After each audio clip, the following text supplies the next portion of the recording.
BNP Awami লীগকে মিলে মনে করে যে এক কথায় আওয়ামী লীগকে নিষিদ্ধ।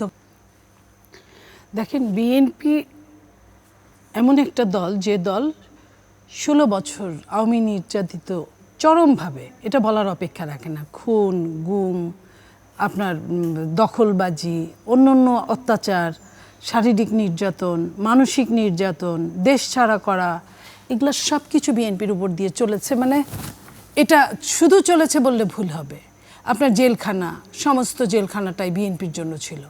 তো এই যে অত্যাচারগুলো বিএনপি সহ্য করেছে, সাধারণভাবে অনেকেই ভাবতে পারে যে বিএনপি আওয়ামী লীগ কি মিলে গেল? আওয়ামী লীগ বিএনপির সাথে কিভাবে মিলে যাবে? আপনার যদি এই অত্যাচারগুলো কেউ না দেখে, না বুঝে, ধরেন আমার মতো একজন মানুষ, আমি কি সচিবালয়ে বোমা ফেলতে পারি?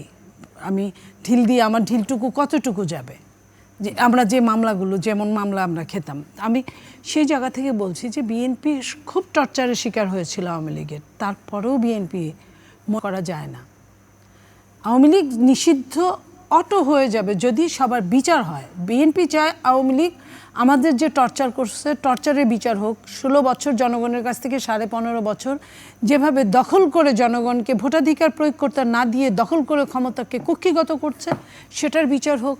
আওয়ামী লীগ সারা বাংলাদেশ থেকে বাংলাদেশের মানুষের কষ্টার্জিত পয়সাকে যেভাবে বিদেশে পাচার করছে, তার বিচার হোক। আওয়ামী লীগ যেভাবে প্রত্যেকটা সেক্টরে কোনো আইন কানুনের তোয়াক্কা না করে যা খুশি তাই করেছে, সেটার বিচার হোক। আওয়ামী লীগ যত মার্ডার করেছে সারা বাংলাদেশে, তার বিচার হোক। আওয়ামী লীগ যত রকম নির্যাতন করেছে, অ্যাটেম্প টু মার্ডারের, সেই সবের বিচার হোক। আওয়ামী লীগ যত ধর্ষণ, নারী নির্যাতন থেকে শুরু করে যত কিছু করেছে, সব কিছুর বিচার আমরা চাই, পাই পাই করে চাই, কড়াই গণ্ডায় আমরা চাই। সেই বিচার হতে গিয়ে যদি 100টা আওয়ামী লীগের 99.5 যদি অ্যাফেক্টেড হয়, সেখানে আমাদের কোনো ক্ষতি নেই। আমরা বিচার চাই। আমরা আদালতের, স্বাধীন আদালতের কাছে আমাদের চাওয়া। আমরা সরকার, যে সরকারটা সবাই মিলে করেছে, কেউ আমরা ধরেন আমরা যদি সরাসরি নাও করি, আমাদের মৌনতা ছিল, তার মানে সম্মতি। সেই সরকারের কাছে আমরা যা চেয়েছি, যেমন চেয়েছিলাম, আমরা কিছুই পাইনি। সরকার আওয়ামী লীগের কোনো বিচার করে নাই। সরকার প্রতিকান্তরে আওয়ামী লীগকে বারবার আওয়ামী লীগকে সুবিধা দিয়েছে। আওয়ামী লীগকে দেশ ছেড়ে পালাতে সুবিধা দিয়েছে। আওয়ামী লীগকে আপনার বিভিন্ন জায়গায় বিভিন্ন পদে অধিষ্ঠিত করে চরমভাবে সুবিধা দিয়েছে। আওয়ামী লীগকে কোনো ধরপাকড় না করে সুবিধা দিয়েছে। বড় বড় আওয়ামী লীগ, আপনি ডেভিল হান্ট বলে যেটা বের হয়েছিল, ডেভিলটা ধরা পড়ে না, ডেভিলটার নাতিপুতিরা ধরা পড়েছে। যেটা এটা লোক দেখানো, জাস্ট লোক দেখানো। আমরা এরকম চাই নাই। আমরা বিচারটাকে আমরা চেয়েছি, বিচারটা ত্বরান্বিত হোক এটা চেয়েছি, বিচারের কাঠগড়ায় দাঁড়াক এটা চেয়েছি। বিচারে যদি কারো সম্পত্তি ক্রোক হয়, কারো সম্পত্তি ফেরত দিতে হয়, আমরা সেটা চেয়েছি। বিচারের জন্য কারো যদি ফাঁসি হয়, আমরা সেটাও চাই। আমরা যদি যাবজ্জীবন হয়, আমরা সেটাও চাই। কিন্তু এই সরকার করে নাই। বরং সরকার আওয়ামী লীগের থাকার কারণে, আপনি জানেন যে 5ই আগস্টের পরে অনেকগুলো মামলা হয়েছে সারা বাংলাদেশে। মামলার আসামিকে এই সরকার উপদেষ্টা বানিয়েছে।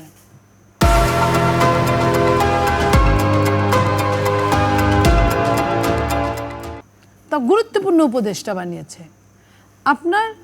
আর আওয়ামী লীগ থেকে যারা ফ্যাসিলিটিস নিয়েছে তাদেরকে আপনার উপদেষ্টা বানিয়েছে। সদ্য গত 2 দিন আগেও তাই বানিয়েছে। পররাষ্ট্র উপদেষ্টা, যে সহকারী পররাষ্ট্র উপদেষ্টা বানিয়েছে, সে রাষ্ট্রদূত ছিল। তার বয়স শেষ হওয়ার পরেও তাকে আবার চুক্তিভিত্তিক নিয়োগ করেছে আওয়ামী লীগ, তাকে এতটাই প্রায়োরিটি দিয়েছে। সেই মানুষটাকে উপদেষ্টা বানিয়েছে। শেখ মুজিবকে সমস্ত বাংলাদেশ থেকে ছুঁড়ে ফেলে দেওয়া হয়েছে। আমরা নীরব ছিলাম। আমরা ছুঁড়ে ফেলার মধ্যে না, আমরা অফিসিয়ালি ছুঁড়ে ফেলার মধ্যে। সেই ছুঁড়ে ফেলে দিয়েছে যারা, সেই শেখ মুজিবের মানুষগুলোকে যার সিনেমা বানিয়েছে, তাদেরকেও উপদেষ্টা বানিয়েছে। একজন সিনেমা বানিয়েছে, তার প্লট বাতিল হয়েছে, সে পালিয়ে আছে চোরের মতো। আরেকজন সিনেমা করেছে, সে কিন্তু দিব্যি উপদেষ্টা হয়ে গেছে। একই সাথে ডাবল স্ট্যান্ডার্ড আইন। আমরা এরকম চাইনি। আমরা চাই আওয়ামী লীগের বিচার হোক। বিচার হতে গিয়ে যদি আওয়ামী লীগ গা বাঁচতে যদি লুম উজাড় হয়ে যায়, হয়ে যাক, বিচার হোক। কিন্তু আমরা এইভাবে এক কথায় নিষিদ্ধকরণ, এক কথায় নিষিদ্ধকরণ সরকার তো বলেছিল, এখন সরকার তো ওইখান থেকে সরে এসেছে। আপনি যে কথা বলছেন, সরকারের মদতপুষ্ট কিছু কিংস পার্টিরা বা সরকার থেকে কেউ আওয়ামী লীগকে এখন আপনার পুনর্বাসনই করছে না, শুধু চরমভাবে দেখভাল করছে। আবার মুখ দিয়ে তারা বলেছে যে তাদের নিষিদ্ধ করা হবে, আবার ওই জায়গা থেকে তারা ফেরত এসেছে।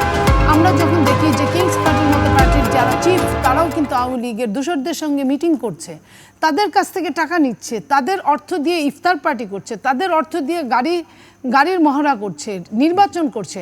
তো এই জিনিসগুলো তো আমরা আসলে এরকম চাইনি। আবার তাদেরকে নিয়ে তাদের নতুন পার্টি যারা বা নতুন পার্টি করতে চায় যারা, তাদেরকে নিয়ে এলাকায় শোডাউন করছে। জি, এই অভিযোগগুলো একই জায়গাতে দুই রকম আইন থাকতে পারে।